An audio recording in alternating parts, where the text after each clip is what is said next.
अस्सलाम वालेकुम, welcome back to my channel Pure Heart with Madiha. Kindly subscribe my channel, like this video and hit the bell icon ting ting ting for my further video. So let's get start the video. आज मैं बनाने जा रही हूँ कीमा भरे करेले और ये बहुत मज़े के होते हैं, बहुत डिलीशियस होते हैं और ये बहुत सॉफ्ट और बिल्कुल भी कड़वे नहीं होते। वीडियो को एंड तक लाजमी देखिएगा। और सबसे पहले हम बनाएंगे कीमा। कीमा बनाने के लिए एक अदद बड़ा टमाटर ले लिया था मैंने और उसके बाद 1 टीस्पून लहसुन पेस्ट, 1 टीस्पून अदरक पेस्ट और हाफ़ टी स्पून नमक लिया था। जो मैंने चम्मच यूज़ किया था, जो टीस्पून यूज़ किया था, वो यूजुअली जो स्पाइसेस के बॉक्सेस में होता है वही मैंने लिया था। और इसके अलावा मीडियम साइज़ मैंने प्याज ले लिया था। और इसके बाद मैं 1 चम्मच मैंने यही पिसा हुआ सूखा धनिया ले लिया था। और इसके बाद मैंने लिया था 1.5 चम्मच पिसी हुई लाल मिर्च और हाफ़ टी स्पून हल्दी। और उसके बाद ये मेरे पास 500 ग्राम मेरे पास कीमा था। मैंने यूज़ किया था बीफ का कीमा। मटन में ये नहीं बन सकते क्योंकि इसका मेन टेस्ट जो होता है वो बीफ के कीमे में ही आता है। और उसके बाद इसमें अब मैं ऐड कर दूंगी सारी चीज़ें। सबसे पहले मैंने नमक ऐड कर दिया। नमक ऐड कर देने के बाद साथ ही पिसा हुआ सूखा धनिया, हल्दी और साथ ही इसमें अब ऐड कर दूंगी लाल मिर्च। और देन इसमें मैं ऐड कर दूंगी अदरक लहसुन पेस्ट। और अदरक लहसुन पेस्ट ऐड करने के बाद इसमें मैं कट करके प्याज डाल दूंगी। फाइन स्लाइस कट मैंने किए हैं और ये इस तरह से मैं इसमें प्याज ऐड कर दूंगी। और देन साथ ही मैं इसमें ऐड कर दूंगी वो एक अदद टमाटर जिसका मैंने छिलका उतार लिया था। इसको इसकी स्किन रिमूव कर दी थी और इस तरह से इसको मैं कट करके डाल दूंगी इसमें। और देन फिर मैं इसमें ऐड कर दूंगी 3 गिलास पानी के। क्योंकि ये बीफ था और इसको गलने में थोड़ा सा टाइम लगता है तो इसलिए मैंने इसमें 3 गिलास पानी डाल के और फिर इसे मैं स्लो फ्लेम पर पकाऊंगी। अभी इसमें मैं ऐड कर दूंगी साथ ही 1 चुटकी दुरूशी पड़ के कलौंजी का। और कलौंजी ऐड कर देने के बाद साथ ही इसमें मैं ऐड कर दूंगी 1 डोंगे का चम्मच घी। आप इसमें ऑयल भी यूज़ कर सकते हैं। 1 डोंगे का चम्मच मैंने घी ऐड किया था। और अब इसे मैं कुक करने के लिए रख दूंगी। 1 से सवा घंटा मैंने इसे स्लो फ्लेम पर कुक किया था। करेलों को मेरी मामा ने छील कर और इसको फ्रीज़र में रख दिया था। फ्रीज़र में रख देने के बाद देन नेक्स्ट डे उसको निकाला और उसको इतना कट थोड़ा सा ही सेंटर में लगा के और उसको हल्का सा दोनों हाथों से मसला और उसके अंदर से जो बीज होते हैं, जो उसके सीड्स होते हैं, वो निकाल लिए थे। 1 रात सिर्फ छील के और इसको शॉपिंग बैग में या किसी बॉक्स में आप डाल के एयर टाइट में आप इसे फ्रीज़र में रख दें। और नेक्स्ट डे आपने इसे निकालना है और इसको अच्छे से आपने इसके सीड्स निकाल लेने हैं। देन इसको आपने अच्छे से धोना है। हल्के हाथों से मसल मसल के इसे धोते रहेंगे। इसको नमक लगा के थोड़ी देर रखेंगे। नमक लगा के रखने के बाद देन उसको फिर आपने आधा घंटा रख के फिर आपने धोना है। धोने के बाद उसको अच्छी तरह हाथों से निचोड़ेंगे। हाथों से निचोड़ के इस तरह से देखें मैंने बास्केट के ऊपर रखा हुआ था। अब इसका सारा पानी भी ड्रेन आउट हो चुका था। और इसके बाद ये देखें इसमें वो जो कीमा बिल्कुल ड्राई हो चुका था। इस टाइम मेरी मामा जान फील कर रही हैं तो इस तरह से ये देखें आप वो साथ साथ प्रेस कर करके और इसके कॉर्नर्स तक लेके जाना है। ये देखें इस तरह से आप फिंगर से कट थोड़ा छोटा रखेंगे लेकिन आपने अपनी फिंगर को उसके अंदर करके ताकि एंड तक ये कीमे का आए टेस्ट। ये ना हो कि कहीं पे कीमा हो और कहीं पे ना हो। ये देखें इस तरह से प्रेस कर करके और एंड तक यूँ लेके जा रही हैं वो। और इस तरह से कीमा बहुत अच्छा सा इसमें फिल करके कि सारा करेला है ये अच्छे से फिल हुआ हुआ होगा कीमे का। इसमें आप लोग कंजूसी नहीं कीजिएगा, अच्छे से उसे फिल कीजिएगा।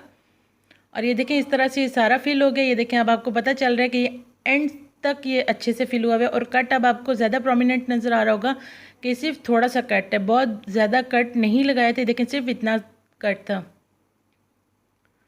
ये देखिए आप सारे ये इस तरह से उन्होंने कर लिए थे और इसके साथ साथ अभी बाकी भी हो रहे थे। ये देखें इस तरह से ये सारे हुए हुए हैं फिल और सारे एंड तक अच्छे से फिल हुए हुए हैं। ये देखें आपको देख के ही अंदाज़ा हो रहा होगा कि सब बहुत अच्छे से फिल हो चुके हैं। और देन इसको मैं कर लूँगी स्टिच। इसको करेंगे सिलाई सुई धागा लेके और उसको नॉट लगा के और इस तरह से सिर्फ जो कट वाली जगह थी उसको हमने कर लेना है सिलाई। आप अगर सिर्फ इस धागे को उसके ऊपर लपेट के करेंगे तो वो चीज़ नहीं आएगी, वो लाजमी खुलता है और कीमा भी उसमें से निकलता है और इसमें बिल्कुल भी नहीं निकलेगा। थोड़ी सी मेहनत होती है लेकिन मेहनत के बाद जब रिज़ल्ट आता है तो वो बहुत अच्छा आता है। तो थोड़ी सी मेहनत कर लें, बहुत अच्छा रिज़ल्ट आएगा और आपकी तारीफ़ें भी बहुत होंगी। ये देखें, इस तरह से मैंने इसे कट कर लिया और सारा इसे मैंने अच्छे से नॉट लगा के और कवर कर लिया था। देन मैंने इसे 3 से 4 डोंगे के चम्मच घी के डाले थे पैन में, और इसके बाद मैं इसे करूँगी शैलो फ्राई। ये डीप फ्राई नहीं होते, ये शैलो फ्राई होते हैं। ये देखें, सारे अच्छे से धागे से कवर कर लेते, और इसको मैंने कवर करके तकरीबन 10 से 15 मिनट तक मैंने इसे स्लो फ्लेम पर मैंने इसे फ्राई किया था। फ्लेम स्लो रखनी है और हल्की आंच पे इस टाइम जब ये होंगे तो ये इसी में ही गलेंगे और इनका कड़वापन भी दूर हो जाता है। वो तो जब आप धोएंगे तो उसी टाइम ही सारा ख़त्म हो जाएगा। इसे फिर मैंने 5-10 मिनट बाद मैं इसे टर्न करती थी ताकि इसका सारा कच्चापन दूर हो जाए और ये अच्छे से फ्राई हो जाए। देन मैंने वही घी मैंने लेके और उसको मैंने ड्रेन आउट कर दिया था, बाउल में छान लिया था, और इसके बाद मैंने उसके अलावा 2 चम्मच घी के और डाले थे। अब इसका मसाला बना रही हूँ और उसमें अब मैं ऐड कर रही हूँ साथ ही ये 2 अदद प्याज मीडियम।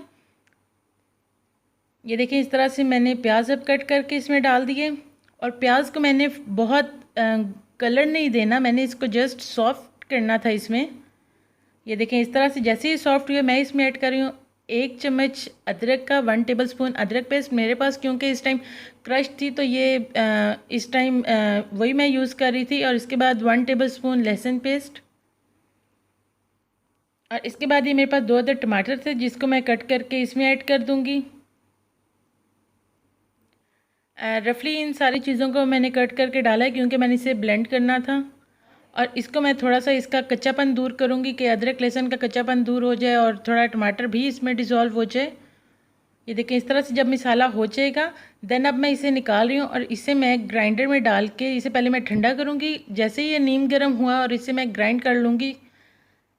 ये देखें, अब ये हो गया था और उसी घी में फिर अब मैं डाल लूँगी ये ब्लेंड हुआ हुआ मिक्सचर, और थोड़ा सा इसमें मैं पानी ऐड करके और इसी में ही दोबारा डाल लूँगी ताकि अब हमें इस मिसाले को पकाना है। ये देखें, सारा अब इसमें मैंने डाल दिया और देन उसमें ऐड कर दूंगी अब मैं, ये मेरे पास है तकरीबन हाफ़ टी स्पून से भी कम नमक था, हाफ़ टी स्पून मेरे पास लाल मिर्च थी, हाफ़ टी स्पून से भी कम हल्दी थी, और हाफ़ टी स्पून मेरे पास पिसा हुआ सूखा धनिया था। इन सब को डाल के अब मैं अच्छा सा कर लूँगी मिक्स, और इसको फिर मैं भी कवर करके पका लूँगी। स्लो फ्लेम पर पकाऊंगी क्योंकि स्पाइसेस इस टाइम कच्चे थे तो मुझे लाल मिर्च को पकाना था इसमें, और तो इस तरह कोई हार्ड एंड फास्ट रूल नहीं था कि बाकी चीज़ों को कुक बहुत ज़्यादा करना है, सिर्फ लाल मिर्च को बहुत ज़रा कुक करना था मुझे। और ये देखें, इस तरह से जब मसाला अब मैं भून रही थी इसको कवर करके मैंने रख दिया था कि ये अच्छे से भुन जाएगा। साथ साथ थोड़ी थोड़ी देर बाद आप चम्मच चलाते रहें कि मसाला लगे ना। और ये देखें, इस तरह से जब ये आधा मसाला पक चुका था देन मैं इसमें आधा कप मैं इसमें दही बीट करके वो डाल दूँगी, और इसको मैं मिक्स कर लूँगी। और मिक्स करने के बाद फिर इसे मैं थोड़ा सा भूनूंगी कि ताकि अच्छे से ये मसाला ड्राई हो जाए और इसका घी ऊपर आ जाएगा तो ये मसाला बिल्कुल उस टाइम पक चुका होगा। ये देखें, अब ये घी इसका सेपरेट हो चुका है और ये मसाला बहुत अच्छे से भुन चुका था। और अब इसमें मैं ऐड कर दूँगी ये करेले फ्राई हुए हुए। ये देखें, इस तरह से सारे फ्राई हुए हुए करेले इसमें मैंने ऐड कर दिए, और इसको मैं हल्का सा एक दफ़ा मिक्स करके, बहुत लाइट सा, बहुत ज़्यादा मिक्स नहीं मैं कर रही है। देखें, आपको हल्का हल्का सा बस फील हो रहा है कि मैं इसे हिला रही हूँ सिर्फ। और इसके बाद इसको कवर करके बहुत स्लो फ्लेम पर मैंने तकरीबन 15 से 20 मिनट का दम दिया था इसे।